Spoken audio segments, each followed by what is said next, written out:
Alors, une petite annonce avant le début de la vidéo, on s'est rendu compte qu'on a triché. Ouais, et c'est pas on, c'est moi qui ai triché en fait. J'ai fait mon boulet tout simplement, au calcul des points. On était parti sur 2000 points. Moi, bêtement et méchamment, je les avais dans ma tête et j'ai oublié de compter le bataillon Household qui coûte 20 points. Donc du coup, on est à 1020 points au lieu de 1000 points. Donc on préfère vous prévenir, parce qu'on a voulu quand même poster ce rapport de bataille. Ça change quelques petites choses durant la partie, mais vous allez retrouver quand même la stratégie Sylvanette et puis la puissance des Iron Jazz. Et de toute manière, je pense que ça n'aura rien changé au cours de la bataille. Non, ça aura rien changé. Après, c'est une liste viable hein, pour des joueurs qui trichent. Voilà, c'est ça, donc trichons tous les jours, mais on préfère vous avertir pour pas que vous vous trompiez. Ça sera présent dans la liste d'armées. Allez, bonne vidéo.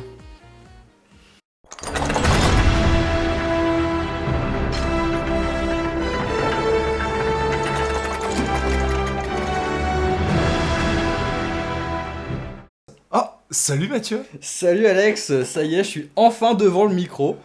Oh là là, ça fait plaisir quand même. Hein. Alors, qu'est-ce que tu peux nous dire sur ce qu'on va présenter aujourd'hui? Et donc aujourd'hui, on est pour une partie d'AOS 1000 points sur le scénario Site de pouvoir. Donc on a deux armées, pour ma part les Sylvanettes, et pour ta part des Iron Jazz. Et vous avez vu, ils se débrouillent pas mal hein, pour une première fois. Alors, en Iron Jazz, moi j'ai décidé de développer une stratégie plutôt assez poussée. J'ai décidé d'aligner un Mokrocha à 1000 points. Alors, autant vous dire, c'est une tactique à pas piquer des hannetons qui va plutôt envoyer du bois, mais du bois très lourd. Oui, donc en gros, tu changes ton armée en mode je charge au premier tour, en mode je charge au premier tour ou au deuxième tour avec un gros Mokrocha, quoi, c'est ça. En effet, c'est ma stratégie. Alors, toi, qu'est-ce que tu peux me dire sur tes buissons? Quel est le plan du jeu? Ah, mes buissons, méfie-toi de mes buissons, ils sont quand même assez sauvages, tu vois. C'est une armée assez polyvalente, beaucoup de mobilité avec le TP dans les forêts, de la magie, du tir, du corps à corps, du tankiness, un peu tout ce qu'il faut en fait, pour résister à un peu tout. Ouais, c'est une armée super polyvalente. C'est ça. Donc, hâte de la voir, de la combattre et puis surtout de vous la présenter. On passe aux listes? On passe aux listes. Mon général est le méga boss sur Mokrocha, il vole à 12 pouces et a un total de 14 points de vie. Il a comme trait de commandement Tyran Beuglant et il est équipé de l'artefact de la destruction qui est le talisman de protection qui annule les sauvegardes invulnérables sur un 4+. Mon second héros est donc le chaman orc, il possède 2 sorts mais assez compliqués à lancer donc son rôle principal sera de lancer des boucliers mystiques afin de rendre le Mokrocha d'autant plus résistant. Pour terminer, j'aligne donc 2 unités de 10 Auric Hardboy qui sont présents pour servir de tampon, mais ils ont tout de même 2 points de vie et puis 2 attaques chacun avec un rang de -1, donc ils pourront quand même gratter quelques blessures.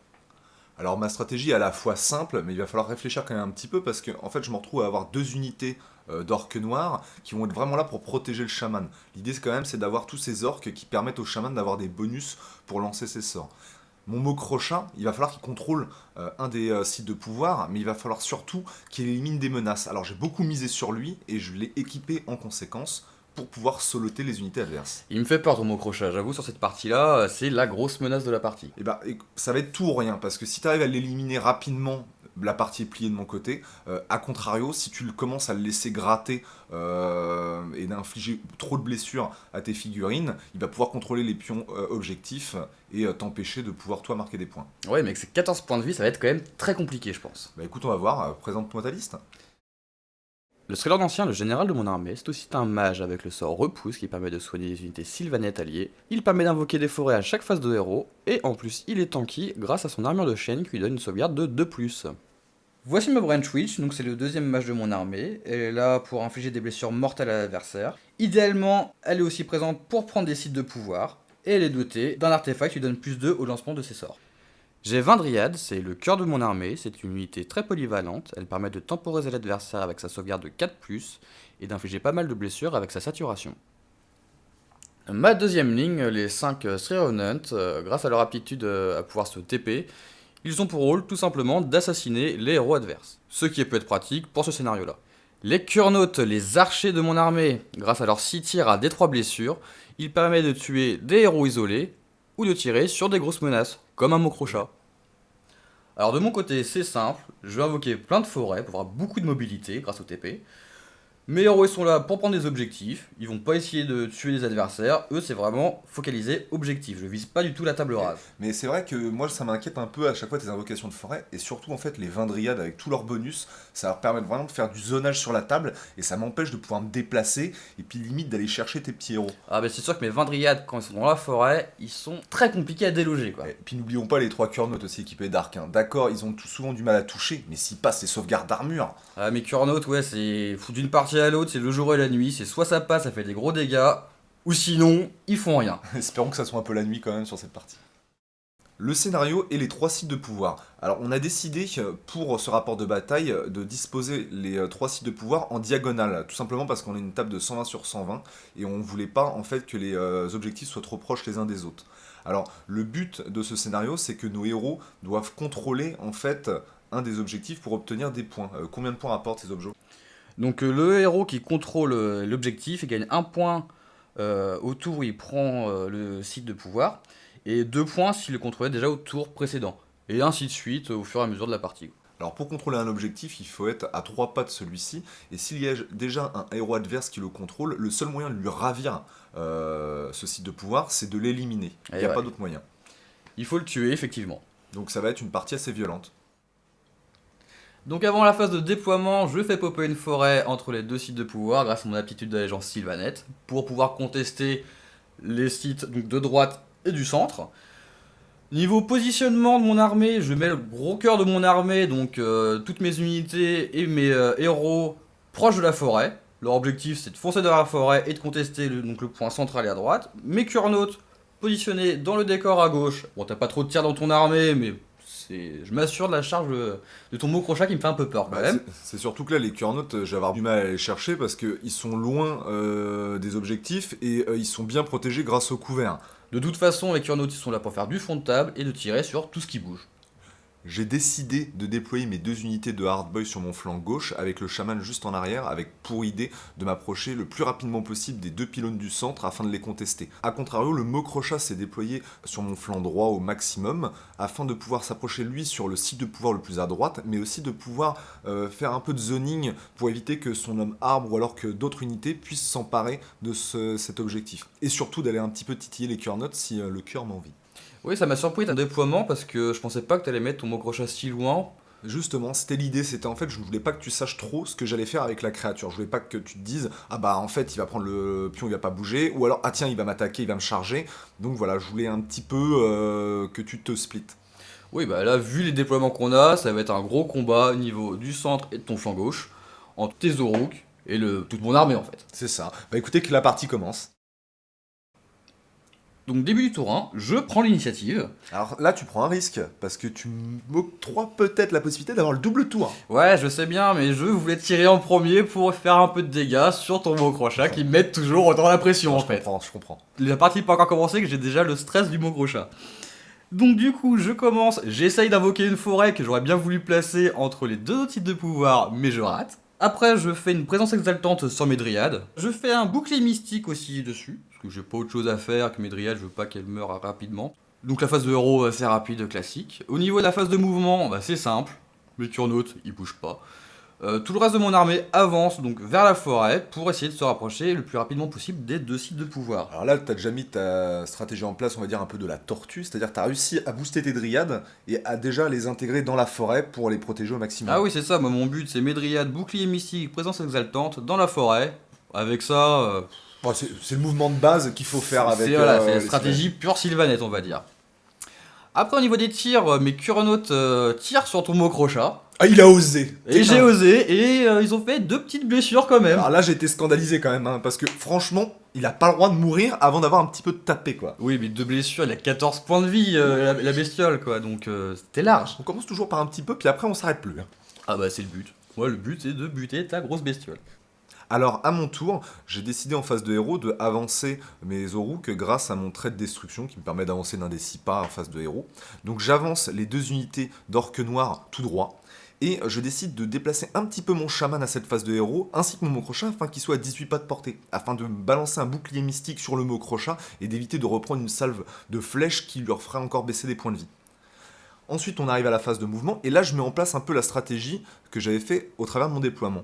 Je veux en fait entourer les 2 pylônes, donc celui du centre et celui sur mon flanc gauche, afin de t'interdire l'accès de tes héros pour contrôler ces objectifs. Oui, on savait très bien que ces deux sites-là vont être très contestés d'un côté comme de l'autre. Ah, complètement. Donc j'arrive en fait à entourer totalement avec mes orques noirs le pylône central. Par contre, mes Zoruks de gauche n'arrivent pas à entourer complètement le pylône de gauche. Je fais bien attention de rester à un peu plus de 3 pas de la forêt afin d'éviter les blessures mortelles. Oui, ça j'étais très déçu parce que les Sylvanettes Willwood, dès qu'on lance un sort, elles peuvent se déchaîner et infliger des blessures mortelles aux unités à 3 pas d'elles.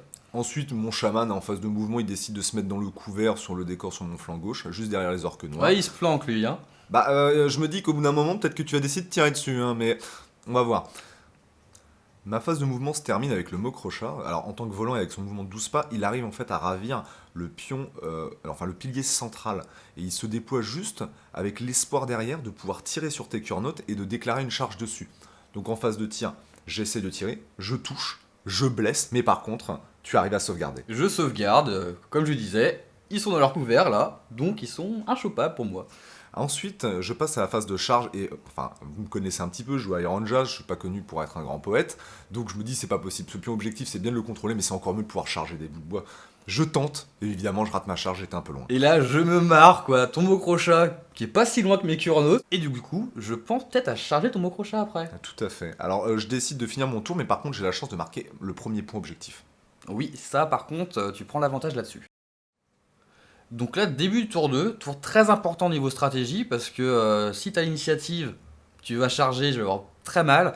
Et si j'ai l'initiative, je vais pouvoir choper des points de pouvoir avant toi. Alors, comme à chaque fois, quand on compte trop sur la prise d'initiative grâce au jet d'init, on est sanctionné. Et résultat, c'est toi qui as ce tour. Oui, donc j'ai ce tour, et donc là, je cogite pas mal, parce que j'ai le Mokrocha qui est au centre, qui me met la pression. J'aurais bien voulu le tuer, parce que moi à la base je voulais tuer ton Mokrocha pour être tranquille. Mais je me dis que sur mon flanc droit, le site de pouvoir il est assez disponible, ton chaman est encore loin, je pourrais prendre le point avant toi. Donc c'est compliqué en fait. Là, on arrive vraiment dans le cœur d'AOS, c'est-à-dire que pour gagner une partie, il faut marquer des points d'objectif, et c'est un jeu de positionnement. Oui, effectivement, j'ai vraiment voulu jouer les objectifs au lieu d'essayer de tuer tes unités. En calculant un peu, j'ai préféré donc du coup prendre le site de pouvoir que d'attaquer ton Mokrocha. Je pense que tu as fait le bon choix. Début de ma phase de héros, mon thriller d'ancien arrive enfin à faire popper une forêt. Je le mets sur le flanc gauche, proche du site de pouvoir, pour pouvoir me TP et prendre un objectif. Donc ça, je sais pas si tu avais calculé ça. Écoute, on commence en plus à voir la fourberie et puis le jeu de placement des Sylvanettes. Ah ouais, Sylvanette, ça bouge, hein. Ensuite, je fais un bouclier mystique et une présence exaltante sur mes dryades. Toujours pareil, pour de la tankiness, pour que ça puisse rentrer dans l'art des euros qui sont en face. Ma branch witch fait un être du dessous sur les hardboys en face, qui fait que une blessure. Je suis pas fan de ce sort, je trouve qu'il est trop... il est pas stat, quoi. C'est des 6 qu'il faut obtenir. C'est des 6 qu'il faut obtenir, j'ai pas beaucoup de chance au départ par rapport à toi, faut l'avouer. Mais bon, une blessure, j'avais que ça à faire, vu qu'elle a un sort supplémentaire grâce à la formation, je me suis dit, c'est du bonus. Par contre, je pense que c'est un très bon sort contre les hordes, hein. Tout ce qui est gobelins, tout ça, je pense que plus ils sont nombreux, sur des 6, cibles à 1 PV, ça doit faire un carnage. C'est ça, en fait, quand ça passe, tu lances un dé pour chaque unité, chaque figurine de ton unité, et pour chaque 6, c'est une blessure. Mon thriller d'ancien fait aussi un tir mystique sur le Mokrocha. Bon il rate. Oui, t'as raté un tir mystique sur un 5+. Sur un 5+, oui je rate, bon c'est comme ça peut arriver. Le petit 4 qui arrive là comme ça. Ouais, non, j'étais un peu dégoûté parce que le Mokrocha a perdu que 2 points de vie, donc au niveau de ses stats, il baisse pas plus que ça. Non. Au niveau de mes mouvements, alors là c'est pareil, c'est de la grosse réflexion. Alors, ma Brent Witch, du coup, STP à l'autre bout de la table. Oh, le jeu de la triche quoi. Eh oui, comme ça, elle peut prendre un petit site de pouvoir. Et en parlant TP, mes Three Revenants, ils se mettent derrière ton chaman pour pouvoir le charger, mais je suis à une bonne distance quand même, donc c'est assez tendu. Alors eux, je les oublie à chaque fois, j'oublie qu'ils peuvent se téléporter, apparaître d'un bord de table, donc j'espère qu'ils vont pas réussir à charger mon héros quand même, faut pas exagérer. Oui, parce que du coup, ils se TP à 3 pas d'un bord de table ou d'une forêt de Sylvanette. Mais à 9 pas de l'ennemi, donc une charge à 9 pas, c'est assez compliqué. Sinon, mes dryades avancent tranquillement pour pouvoir charger tous The Rook. Mon Thriller, il se TP aussi pour se rapprocher du site de pouvoir. En plus, il fait un 6, donc ça permet de rebouger. Bon, c'est un petit plus. Au niveau du tir, mon Thriller d'ancien tire sur ton chaman.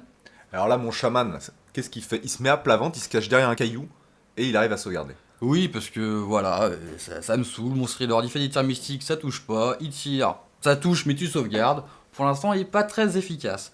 Mes Kurnoth, ils peuvent tirer sur ton chaman, et là, ils infligent quand même 3 PV, donc il a la moitié de ses PV, je crois. C'est ça, oui, parce qu'il a 6 PV en tout. Alors là, je commence à m'inquiéter parce qu'une autre phase de tir, quoi que ce soit d'autre, tu m'élimines un de mes 2 héros pour contrôler les objectifs. C'était le but, en fait, je voulais tirer sur ton chaman pour qu'il meure, tout simplement. J'ai pas réussi le one-shot, mais je me dis que il a plus que 3 points de vie, avec Mystery Revenant qui sont derrière, ils vont peut-être pouvoir faire quelque chose. Phase de combat, donc Mystery Revenant, je commence par ça. Ils chargent, et là, ils réussissent, ils arrivent en contact avec ton chaman. Donc là, j'ai vu sur ton visage que tu stressais un peu. Ah, je suis scandalisé, il a perdu 3 PV, tu réussis ta charge à 9. Oh là là. Ouais, non, je crois que j'ai fait 10 ou 11. En plus, je pouvais relancer un dé si j'avais raté. Donc là, je suis très content parce que pour moi, ton chaman, il est mort. Ça fait un héros qui peut prendre un objectif en moins. Ouais, moi, je crois encore qu'il va survivre, mais bon. Ensuite, bah, mes dryades, allez, elles sortent de la forêt et ça charge tes Oruk droit devant. Mon thriller d'ancien contourne le site de pouvoir et charge sur ton flanc gauche tes Oruk aussi. Alors tu décides de sélectionner, si je me souviens bien, en fait, tes revenants pour attaquer mon chaman dans un premier temps. Donc dans un premier temps, oui, je commence par le plus important, on va dire. Mystery Revenant attaque ton chaman et là, il le décapite en fait. Il est mort direct, il lui restait 3 points de vie, il lui arrache 3 points de vie. Ah ouais, donc là, franchement, c'est pour moi un gros moment parce que je me dis, t'as plus qu'un héros, j'ai encore 2 héros. Donc là, je sens la partie gagnée quoi. Moi, la victoire, elle s'est enfuie très loin. Ensuite, moi, je décide de sélectionner mes orques en fait, afin de taper sur les dryades, afin de minimiser les pertes de mon côté. Et j'arrive à t'en éliminer 3. Hein. Ouais, bah voilà, avec le bouclier mystique, t'as le -1 pour me toucher en plus. Alors, ce qui m'a un peu déçu, c'est que j'ai encore oublié une compétence sur mon thriller d'ancien. Au début de la phase de combat, il peut piétiner pour te mettre un malus de -1 pour toucher. T'aurais eu un malus de -2, donc t'aurais dû faire des 6 pour taper. C'est là qu'on dit qu'en fait, ah ouais, c'est un jeu assez simple, on a déjà parlé dans les autres vidéos, mais ça se limite pas au livre des règles, il y a vraiment les Battle Tomes des armées, et les Sylvanettes, ils sont très fournis au niveau de règles spéciales, au niveau combo, il faut faire vraiment attention. Moi c'est pareil, j'avais complètement oublié cette compétence, mais ça a vraiment un intérêt. Ah oui, parce que oui, comme tu dis, quand tu combattes les dryades, t'as -1 pour toucher, le thriller d'ancien, t'as -1 pour toucher, quand ça passe, effectivement, hein, ça fait du -2, donc ça fait encore plus de tankiness pour mes dryades qui sont quand même assez tanky de base. Alors, mon Skrilord, après, il tape sur les Oruk. Il y a un petit coup de branche par-ci, un petit coup de branche par-là. Il fait 3 morts quand même. Ouais, un total de... Alors, 5 PV si j'ai pas de bêtises, parce qu'il y a déjà un point de vie qui était parti sur les Hardboy. Oui, avec la magie de ma Brain Witch. Et mes dryades, du coup, elles continuent de taper sur tes Oruk. Bon, là, je suis déçu parce qu'il y a quand même 2 attaques par tête, de la saturation. Mais elles le font qu'un seul mort. Oui, ça sature grâce à leur portée de 2, mais moi ça m'étonne pas tant que ça, parce que les dryades, prenez ça vraiment comme, on va dire, un gros tank. C'est là pour se mettre dans une forêt et se faire charger et ne jamais mourir. Et c'est vrai que par contre ils ont beaucoup plus de mal, dès qu'ils sortent des bois, on va dire, remporter les corps à corps. Ah oui, concrètement, moi, les dryades, elles sortent très rarement des forêts. Mais bon, là, j'avais pas le choix, je devais rentrer dans le tas, sinon c'est toi qui me rentrais dedans. Après voilà, comme je dis, c'est 2 attaques par tête, il n'y a pas de rend, les stats sont pas faux folles, hein, c'est du 4+4+, donc niveau stats, c'est pas fou. Ça reste une excellente unité de combo. Bon, comme j'ai dit, c'est mon cœur de mon armée, c'est tanky, c'est nombreux, ça temporise, ça fait son boulot quoi. Alors je fais mon petit geste de déroute avec mes hardboys, et puis alors là je sors le 1. Et bah là, voilà, Donc, le 1 personne qui se disent, personne fuit, c'est malheureux, mais bon, il n'y aura pas plus de morts à ce tour-ci. Et tu remportes combien de points de victoire? Donc du coup, je remporte 2 points de victoire parce que mon thriller d'ancien est sur mon flanc droit sur le site de pouvoir et ma Brain Switch qui s'est TP a aussi son site de pouvoir. Ok, bah écoute, ça va être à moi de jouer. Je commence mon tour par ma phase de héros et je fais beugler mon seigneur orc sur Mokrocha afin de lui ajouter un bonus de +1 pour toucher au cac. Je décide aussi de faire mes mouvements de trait de bataille et je fais un mouvement un peu fourbe.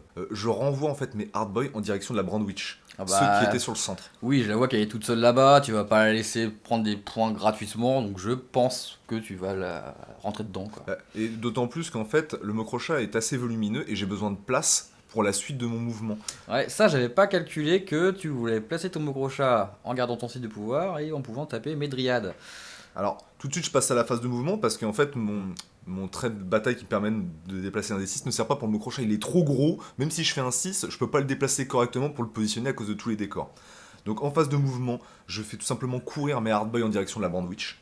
Et je décide d'avancer mon Mokrocha pile poil pour être avoir le contrôle du pion objectif et d'être en position de charger en fait l'unité de dryade. De mémoire, je crois que tu voulais te rapprocher et pouvoir taper en même temps mes dryades, mais il y avait quelques pas d'écart, donc du coup... Et ben on va le voir à la phase de charge, comme quoi il faut faire attention, et puis vu qu'on peut mesurer à OS, il faut toujours mesurer et ne pas y aller au pif. Avant ma déclaration de charge, je décide de tirer en fait sur ces dryades. Donc je réussis à toucher, à blesser, mais ces dryades arrivent à... Sauvegarder. Voilà, donc un peu scandalisé, mais bon, c'est pas bien grave. Je fais ma déclaration de charge grâce à mon mot-crochat.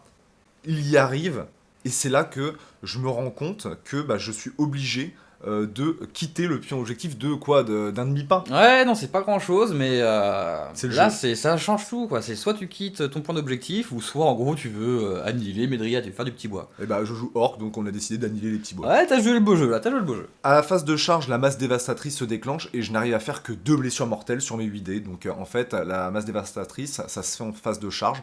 Vous lancez 8 dés, c'est dégressif par rapport au point de vie perdu. Et sur chaque 4+, il y a une blessure mortelle qui apparaît. Ouais, niveau stats, c'est quand même crade, hein. Mais là, 2 blessures mortelles, moi je suis plutôt satisfait de mon côté. Hein. Il faut savoir qu'il y a une autre règle associée à celle-ci pour le mot-crochat. Si jamais j'arrive à éliminer toutes les unités à 3 pas de lui grâce à la masse dévastatrice, je peux redéclarer une charge. Oui, mais là, concrètement, tu pouvais pas annihiler, Non, il restait impossible. une bonne douzaine de dryades, je sais plus exactement, mais tout ça. shooter d'un coup, tu pouvais pas. Donc 2 morts chez les dryades à la phase de charge, et donc au corps à corps, le mot-crochat décide d'envoyer toutes ses attaques. Et alors là, il ratiboise. Hein. Ah là, ils étaient une douzaine et ils finissent à 4, je crois, quelque chose comme ça. Ah il y a 11 morts rien que par le mot-crochat sur cette phase de corps à corps. Ah ouais, donc là, je vois mon unité qui part, je fais oh, je suis pas bon, il me reste mon thriller d'ancien à côté, mais sans Thriller Revenant, je commence un peu à paniquer. Alors toi, tu décides de riposter avec tes dryades sur les hardboys. Ah bah oui, parce que ils pouvaient pas taper le mot crochat et ça servait à rien. Donc ils tapent sur les hardboys et du coup ils font 2 morts quand même. Donc, Oui, c'est c'est plutôt- stats, hein, ils ont fait 2 morts avant, ils ont fait 2 morts là. Donc... C'est stats, vu le nombre de pertes que t'as eu, ça fait quand même pas Ah oui, beaucoup bah c'est sûr qu'ils étaient 4, ils étaient énervés pour le coup, hein, et donc du coup ils font quand même 2 morts. Alors ensuite, les hardboys décident de taper sur les dryades. J'essaye même pas de taper sur le Trilord, car je sais très bien que j'arriverai jamais à passer sa sauvegarde d'armure. Donc j'arrive à infliger 2 morts chez les dryades. Ouais, c'est ça, donc là l'effectif il diminue drastiquement. Hein.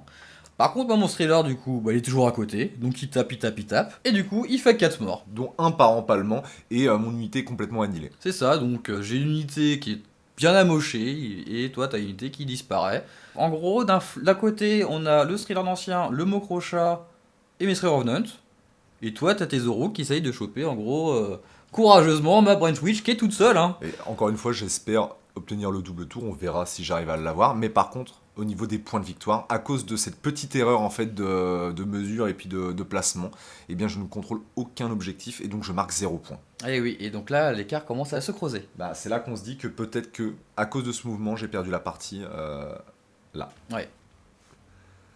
J'arrive donc enfin à prendre l'initiative et obtenir le double tour, donc c'est moi qui commence le tour 3. À ma phase de héros, je fais de nouveau beugler mon seigneur orc, juste pour avoir le bonus. C'est faire que ça de toute façon, beugler, quoi. Écoute, il y a une aptitude. Faut pas oublier de le décrire ça, parce que tu serais capable de me le refuser si j'avais oublié de le déclencher à la phase de héros. Ah bah oui, c'est normal, hein, on joue avec les règles. C'est ça. Alors ensuite, phase de mouvement. Mon mot crochet est engagé avec ses dryades. Je suis dégoûté, je pensais pouvoir en fait le décaler, qu'il soit assez loin pour pouvoir charger ton homme arbre, mais ça ne sera pas le cas. Par contre, j'avance encore un peu plus avec mes hardboys en direction de ta Brandwitch. Oui, le courage légendaire des Zorouk. Hein. Ouais, ils sont 10, je pense qu'ils vont pouvoir se la faire, il n'y a pas de risque à ce niveau-là. Et là, j'avais presque, on peut dire presque, oublié ma phase de tir. Oui, c'est pas comme si on te l'avait rappelé maintes et maintes fois. Vous aviez votre petit regard là qui dit t'as oublié un truc, et j'ai cherché, j'ai pris 5-10 minutes, et au bout d'un moment il y a eu une révélation. Ah mais oui en fait j'ai une phase de tir. Oui c'est ça, le truc que t'oublies, à chaque phase de tir on te l'a rappelé parce que tu t'oublies tout le temps. Alors, sachez que je joue jamais en fait d'armée, que ça a été à Battle ou à AOS avec des armes de tir. Oui, t'as toujours joué des armées très intelligentes en mode je rentre dans le tas. La poésie. Donc, le mot crochat tire sur ces 2 petites dryades, et il fait juste ce qu'il faut pour faire quoi? Ah bah là, elles implosent, elles meurent, j'ai plus de dryades sur la table. Alors j'élimine les 2 dernières dryades, ce qui me permet donc de déclarer une charge sur ton homme arbre. Ah bah là, t'as un beau champ libre, hein. C'est face à face, le face à face des gros behemoths. C'est ça. Et donc j'arrive à faire ma charge, je fais donc ma masse dévastatrice, et là je mets 4 blessures mortelles. Oui, et là, quand je vois mes points de vie diminuer au fur et à mesure, j'ai un peu peur avec la phase de combat qui va s'enchaîner. Là t'es arrivé directement à 8 points de vie, je décide d'envoyer toutes mes attaques, Et alors là, je suis vraiment déçu. J'inflige que 2 blessures. Oui, donc là je suis assez satisfait parce que là, mon thriller, il a tanké, il a fait son boulot, je me dis, il va riposter, il va pas faire grand chose normalement, hein. Et il va pouvoir se heal et maintenir son site de pouvoir. Tu décides de riposter avec ta Brandwitch sur les Hardboy. Oui, je me dis, allez, une brand Twitch contre 10 Rook, il y a possibilité de faire quelque chose. Et je fais pas grand chose en fait. En fait, tu fais un double 1. Ouais, je fais un double 1, elle tape le caillou à côté. C'est Elle est pas motivée. Pas top. Alors là, je me dis, au contact, il y avait exactement 6 Hardboy. Parce que j'avais vraiment fait un placement un peu crado. Ah oui, bah elle était entourée d'Artboy, elle pouvait pas bouger d'un poil en fait. Alors, je D'une rappelle juste, branche, j'ai envie de dire. je rappelle juste quelque chose. On joue avec en fait la règle des décors. Ça n'a servi quasiment à rien à la partie. Juste là, parce qu'en fait, il y avait la règle fatale sur ce pylône. Oui, c'est un point de pouvoir avec la règle fatale, donc celui-là était tendu à le choper. Hein. Bah, il était tendu, mais donc il y a un Hardboy qui est passé à travers le décor. Je lance un dé, il est pas mort. Hein. Vous en doutez bien. Il faut la règle l'obtenir à spéciale de 6, décor, là, cette partie-là, n'a pas servi à grand chose. Non.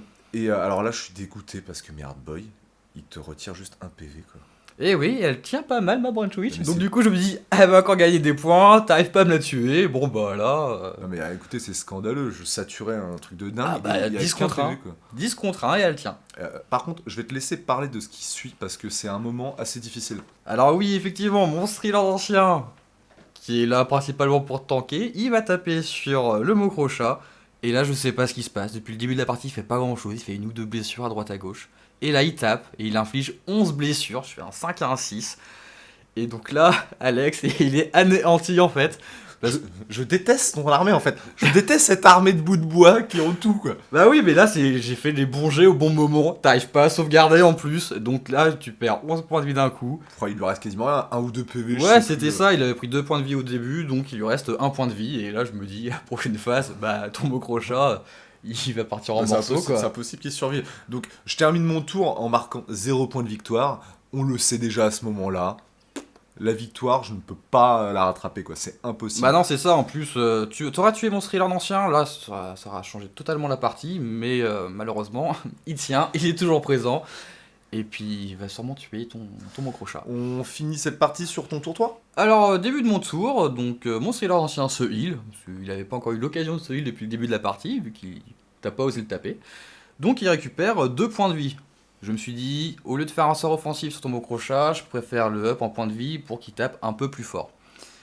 Du côté de ma Brent Witch, elle fait un lâcher de fiel follet, elle fait un stade de 11, donc du coup tu lances 11 dés, et sur chaque 6, ça fait une blessure. Bon, elle fait un dégât. Bah comme d'hab, hein, ils sont pas assez nombreux les hardboy pour que ça soit percutant ce type de sort. Faut que ça soit contre des hordes. Par contre, ma forêt se déchaîne à côté. Oh mon Dieu. Ouais, et elle fait quand même 3 blessures mortelles. Donc ma petite Brent Witch, Ouais. ma Brent Witch, elle se Donc, défend quand même pas mal. 2 morts de mon côté pour cette unité hardboy à la phase de héros. C'est ça. En phase de mouvement, mes Kurnotes se rapprochent du mot crochat, au cas où qu'ils n'arrivent pas à le sniper. Au tir, mon thriller d'ancien tire sur le mot crochat. Il rate tout. Quoi. Oui, il y aura tout. De toute façon, au niveau du tir, il a jamais été très très bon celui-là. Il a qu'un tir, hein, c'est un peu comme le mot crochat, c'est soit ça passe, ça fait des gros dégâts, mais ça a plus de chances de rater qu'autre chose. Donc du coup, mes Kurnotes, ils prennent la relève, ils tirent sur ton mot crochat. Et là, toujours plus. Et là, toujours plus, bah il meurt ton mot crochat avec Bah, son point de vie qui restant, ouais. il pouvait pas faire grand chose. Bah, il se prend 8 blessures, donc il est mort sur le coup, et bah, la partie est presque pliée. Ah bah là, tu as plus de héros sur la table. Bah, pour l'honneur, on fait le corps à corps. Donc du coup, ma Brent Witch au corps à corps, bah, comme d'hab, elle fait rien du tout. Bah, c'est pas son rôle hein, d'être percutante au cac. Non. Par contre, mes hardboy, là, ils ont décidé de l'achever. Hein. Vous voyez quand même, ils sont depuis le début à 10 dessus. Bon là, ils ont eu un peu de perte. Ça fait 2 tours qu'ils sont au corps à corps. Donc ils lui infligent 5 blessures, il lui en restait 4, donc elle est décédée. Donc effectivement, elle est décédée. Donc à la fin de ce tour-là, je gagne 2 points. J'ai encore un héros. Tu as plus de héros. Donc la partie, elle est pliée quoi. Bah, c'est une victoire majeure pour toi. Vu que je n'ai plus de héros pour prendre les points, et puis que tu as une avance par rapport à moi... Ah puis dans tous les cas, moi je vais continuer à monter en points. En plus, il va se heal. Et tant que tu traverses la table, ils seront déjà morts avant, je pense. Ça sert à rien, on décide d'arrêter la partie T3 avec sa victoire majeure. Donc c'est le débrief de la partie, je vais commencer en présentant les 2 nouvelles unités que j'ai jouées durant cette partie. donc qui sont le Big Boss sur Mokrocha et le Shaman. C'est la grosse figurine, c'est quand même le mot crochat. À 1000 points, j'avais pas trop de choix en fait de faire d'autres listes. Enfin, j'aurais pu faire autre chose, mais pour que ça soit un peu jouable, je voulais aligner le Mokrocha. C'est une belle figurine. Oui, effectivement. Et le mot crochat à 1000 points, quand même, c'est crade. En fait, si jamais l'adversaire il a pas de quoi le gérer, que ce soit du tir ou quoi que ce soit, il va rouler sur tout le monde. Et à contrario, si tu as des moyens de le gérer, il coûte beaucoup trop cher, il est pas équilibré. Et donc, si jamais il meurt, la partie est pliée de mon côté. Ah oui, c'est 50% de ton armée au niveau des points. Effectivement, si ça passe, ça casse, et si c'est temporisé, malheureusement, il perd ses petits bonus. Hein. Alors, ce que je peux dire sur le mot crochat, je vais un peu plus élargir par rapport en fait à cette partie. Moi, j'aime bien cette figurine. Elle est pas OP, malgré ce que d'autres pourraient dire, tout simplement parce qu'elle ne se régénère pas. Donc, ça veut dire qu'elle va s'épuiser au fur et à mesure de la partie. Par contre, à 2000 points, ça rajoute de la mobilité et un personnage qui peut soloter. Parce que je pense pas que ça doit être le général de l'armée, je pense qu'il faut garder le Big Boss à pied comme général pour les aptitudes, et lui est présent pour soloter et abîmer les grosses unités et Ah oui, adverses. lui concrètement il est là pour annihiler les unités, voire choper du héros indépendant qui est tout seul dans la pampa là. Mm. Et ça, je pense que ce sera un très bon rôle pour lui. C'est ça. Ensuite, je vais juste parler vite fait du chaman. Alors le chaman c'est pareil, à 1000 points il est très déséquilibré. C'est un sorcier qui coûte beaucoup trop cher, malgré toutes ses aptitudes qui paraissent intéressantes sur le papier, mais on se rend vite compte que même à 2000 points, il est juste présent pour qu'on puisse garder l'allégeance Iron Jazz, avoir un magicien et mettre des boucliers mystiques. Je vais pas plus parler de ses sorts, parce que franchement, pour les avoir testés sur d'autres parties, ils sont difficilement plaçables, et même quand on arrive à les placer, c'est très RNG. C'est beaucoup d'aléatoires, donc au vu du coût et de ce qu'il faut mettre en place pour les passer, enfin, c'est pas spécialement rentable, quoi. Ouais, mais quand même, ces sorts, ils font quand même des gros dégâts. Je comprends la difficulté, c'est de la difficulté 9 ou 10 avec des bonus si t'as des zéros qu'à côté. C'est ça. Mais t'affiches plein de blessures mortelles qui peuvent rebondir sur différentes unités en plus, je crois. Je vais résumer vite fait un des sorts, juste pour illustrer. Alors c'est un lancement de 10. J'ai plus simple pour lancer en fait les sorts si j'ai pour chaque dizaine en fait d'orques autour. Donc dans une liste à 2000 points, généralement on va être à plus 2, donc lancement de 8. Et ce sort en fait a une portée de 18 pas. Et il inflige un des 6 blessures mortelles. Et sur un 4+, je relance un des 6 blessures mortelles jusqu'à annihilation de l'unité. Ouais, donc Mais dit comme ça peut faire des bons dégâts. Ouais, mais c'est le papier, je pense. C'est le papier, c'est la RNG, ça c'est toujours les jeux de Wargame. Hein. Je vais rien dire de plus, hein, les Hardboy vous connaissez, vous avez vu un peu sur la partie et puis sur les parties précédentes que vous a présenté un peu les capacités des Iron Jazz. Voilà, je pense que là ça va être très intéressant que tu nous expliques un peu les Sylvanettes. Pourquoi? Qu'est-ce que tu as aimé dans ces figurines? Pourquoi en fait ils sont si intéressants à jouer? Alors les Sylvanettes de mon côté, comme j'ai dit, c'est une armée que j'aime bien. Esthétiquement parlant, c'est ce que je préfère dans AOS. C'est une armée très très polyvalente. Chaque partie est différente. Ils ont une grosse mobilité avec le TP de forêt. On a encore vu avec les Three Revenant qui à chaque fois font un très bon boulot pour les captures d'objectifs, pour tuer des héros solitaires. Ils sont parfaits. Ils ont de la grosse tankiness, là on a vu le thriller d'ancien. Bon, par contre au niveau des dégâts, c'était un peu abusé parce que normalement il n'est pas censé faire autant de dégâts. Ça c'est plus le rôle du Spirit of Virtue. Alors vraiment, moi ce que j'aime bien, tu l'as dit, c'est la polyvalence. Alors en dehors de la création de listes où tu peux faire des listes très polyvalentes ou spécialisées, en fait ce que j'aime bien chez les Sylvanettes, c'est qu'ils peuvent vraiment s'adapter sur le terrain. C'est-à-dire qu'en fait, même si tu t'es un peu planté au niveau de ta liste d'armée par rapport à ce que tu combats, tu peux adapter ton style de jeu parce qu'en fait ils ont tout quoi. Ils ont des dégâts, ils ont de la tankiness, ils ont du déplacement, ils ont de la magie. Ils sont polyvalents. C'est ce qui est parfait. Là, au début de la stratégie, dans ce que j'avais en tête, ça s'est pas du tout passé comme ça. Et on voit quand même que j'ai réussi à redresser la barre pour réussir à gagner la partie. Ils ont tout ce qu'il faut en fait. Ce qui est intéressant aussi, c'est la seule armée, si je dis pas de bêtises, qui peut utiliser en fait des décors qui ont des décors dans leur liste d'armées, quoi. C'est-à-dire qu'en fait tu peux invoquer des forêts qui t'apportent des bonus propres à toi, et ça fait en fait c'est des figurines de ton armée, ces forêts. C'est ça, les forêts en gros je peux les invoquer avec mon thriller d'ancien ou j'ai un autre sort qui permet de faire des forêts. C'est un gros bonus à l'armée, et ça faut surtout pas le négliger parce que quand on est dedans ça fait un couvert. Si on lance de la magie à côté, elles peuvent se déchaîner, donc quand on a 2-3 forêts qui peuvent se déchaîner, ça fait des blessures mortelles gratos. Ça bloque au niveau du mouvement de l'adversaire. Parce que... Complètement. On est obligé de faire attention, d'être à 3 pas des forêts, de se positionner. Et c'est un risque parce que ça veut pas dire spécialement que toi tu vas déclencher en fait les blessures mortelles des forêts. Et c'est ça, pas forcément. Mais le gros principe de la forêt, c'est vraiment au niveau du mouvement. Si on traverse en courant ou en chargeant la forêt ou en s'arrêtant dedans, on jette un dé, sur un 1, la figurine elle est tuée. Donc ça one-shot pas mal de choses. Sauf les héros et les behemoths. Parce qu'un Mokrocha qui traverse une forêt qui meurt, ça serait quand même très drôle. Oui, alors je vais encore rajouter un truc parce que des Sylvanettes on en voit en tournoi et c'est une des seules armées, voilà, j'exagère un peu, mais c'est une des seules armées qui est en milieu compétitif pas aberrante. C'est-à-dire qu'en fait, les listes d'armées Sylvanettes à 2000 points ne sont pas abusées avec des triplettes de même unité, à part peut-être pour les Curnottes, encore elles sont équipées différemment. Donc c'est des belles armées à 2000 points et qui sont compétitives. Ouais. Alors, je vais un peu partir des présentations de listes, un peu du débrief de la partie ou même des armées. Ça fait quoi d'être derrière le micro, Mathieu? Ah bah c'est complètement différent. J'avouerai que je suis beaucoup plus à l'aise de l'autre côté, là à la place où Rémi est présent là. Mais bon, nouvelle armée, nouveaux joueurs. On n'a pas le choix, hein. Tu sais, ça fait bizarre parce que j'ai un peu l'impression pendant tout le temps qu'on a passé ensemble d'avoir fait un adultère et en plus d'avoir Rémi qui a observé ce... Ah oui, puis là Rémi en plus, il était bien drastique. Vous savez, c'est Rémi qui a fait qui a fait l'ingé son là, donc il va falloir être polyvalent pour réaliser ces vidéos. Ouais, et la prochaine fois, ça sera peut-être toi qui seras derrière le micro. Ah, mon Devant Dieu. le micro, derrière le micro. Alors, on tenait à vous remercier parce que on a pas mal d'abonnés, je sais même pas combien on est. Ça a intéressé beaucoup de personnes, on a eu des super retours. Alors, on a posté sur le Warfo, donc on a eu des bons retours sur le Warfo. On a beaucoup de commentaires positifs. Le Twitter, il y a quelques personnes qui suivent, qui posent des questions, et nous, c'est ça qui nous intéresse, c'est que les gens posent des questions et qu'on puisse y répondre, ne serait-ce que même sur le jeu, quoi, pas spécialement aussi sur ce que nous on propose. Ah oui, non, mais c'est sûr. Là, on doit arriver sur les 2 vidéos à plus de 3000 vues, à quelque chose comme ça, une centaine d'abonnés. Franchement, ça fait très plaisir. Et ça nous donne vraiment une motivation à continuer. Bon, par contre, malheureusement, on va commencer à avoir des problèmes au niveau des armées, hein. Bah, d'autant plus qu'en fait, on en discute souvent, on n'a pas envie d'investir en fait dans de nouvelles armées tant que la V2 est pas vraiment sortie. On a encore une armée de cachée, hein, vous devinez ce qui arrivera par la suite, mais moi à mon niveau par exemple, j'ai pas envie de partir dans quelque chose tant que la V2 est pas sortie. Oui, la V2, on va voir comment ça va changer. Moi, je pense qu'au niveau de mes Sylvanettes, il va y avoir du gros changement. Bah, peut-être pas du gros, mais il y a peut-être y avoir des petits rééquilibrages. Alors, oui ou non, on sait pas. Moi, je En pense fait, on qu'il sait y rien. aura des rééquilibrages au niveau des points. Donc, du coup, les listes d'armées, on va devoir y réfléchir. Encore une fois. Ouais. Et donc, du coup, ça peut tout changer. Et peut-être même le système de jeu va peut-être évoluer. Pour conclure, peut-être qu'on pourrait rajouter qu'on vous prépare autre chose à côté de l'AOS, sans trop vous en dévoiler, mais on a envie de proposer quelque chose d'innovant, qu'on n'a pas trop vu sur YouTube, du moins en français. On a envie de partager ça avec vous, et puis parce que ça nous fait plaisir, et puis ça nous fait marrer de le faire, quoi. Oui, bah, personnellement, j'aime bien me diversifier dans différents jeux. Là, le prochain projet est super intéressant. Techniquement parlant, et oui, comme tu dis, c'est innovant, ça change.